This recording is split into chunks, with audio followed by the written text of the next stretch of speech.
Today we're talking about software as a service with Craig Taylor of Cyberhoot. And software as a service, or SaaS, is a transformational technology for businesses. Craig, can you explain a little bit about what it is and what the benefits are and the challenges that companies have? Absolutely. Thanks for having me today, Mike and Shelley. It's great to be here and talking about SaaS. SaaS, or software as a service, is a business transformational technology that many businesses, whether you're small, medium, or enterprises, have gone through in recent years. And it's taking your on-premise applications and moving them to the cloud. There's a lot of benefits, but there are some challenges that we need to be worried about. And since it's Cybersecurity Awareness Month, I thought we'd talk about that today. From a benefits perspective, many businesses enjoy SaaS because it moves them from a CapEx to an OpEx spend for the solutions they use.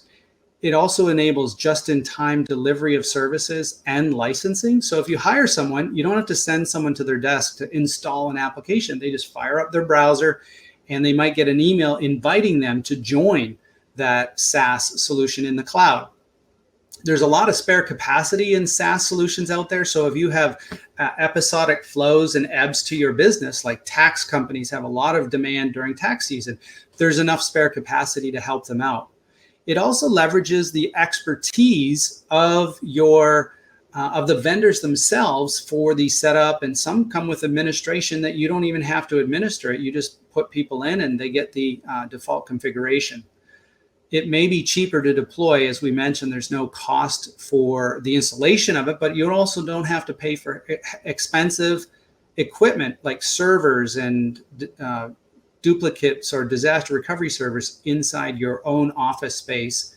And it's much better suited for the remote workforce that we're all sort of dealing with because of COVID. So those are the benefits of SaaS to most businesses today. I may have missed one, but that's the general idea. There are, however, challenges that you need to be worried about and concerned with. And many companies today don't track their SaaS applications' use and approve them. And that can lead to problems with compliance, because you may not be compliant with HIPAA, or CMMC is another big one for defense contractors. They also might lead to leaking of your critical and sensitive data. If an employee decided that they were tired of using your prescribed Google Cloud or SharePoint in Microsoft case, or OneDrive, and put their files into Dropbox. Dropbox is a perfect example of a SaaS solution, but that's beyond the scope of your control. And you may be putting that critical and sensitive data out there. So that's a real problem, both for your business operations, continuity of service, but also for compliance, regulatory compliance.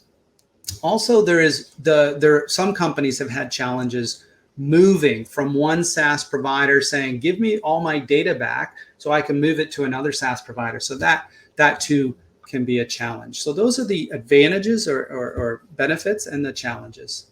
Okay. And as a small business, how do I get started? What Well, should I be looking for?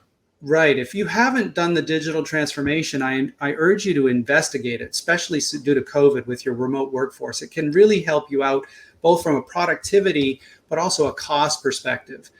But it's important that you put some checks and balances in place. I would suggest you build a policy or process to review the SaaS solutions your employees are using and approve them, and maybe even govern them. Call it out with a policy that says you just can't start using Dropbox or Box or any of these solutions without permission. You need to get approval by the company.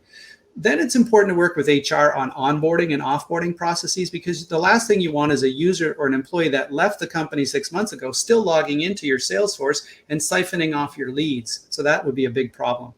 Make sure you do a security review and you find out if it can tie into single sign-on or like identity and access management. So the same username and password you log into your O365, you can use to log into the other SaaS solutions through something called SSO, or single sign-on.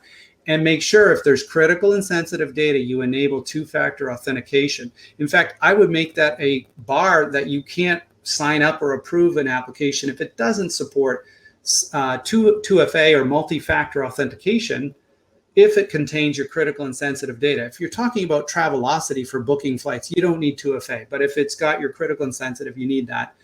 And finally, I would make a process that reviews the accounts and the licenses on a quarterly, semi-annual, annual basis, so that you're at least looking at it once in a while to make sure everybody that's in there is both supposed to be, has the permissions to be, and you're not paying extra for licenses that are no longer needed.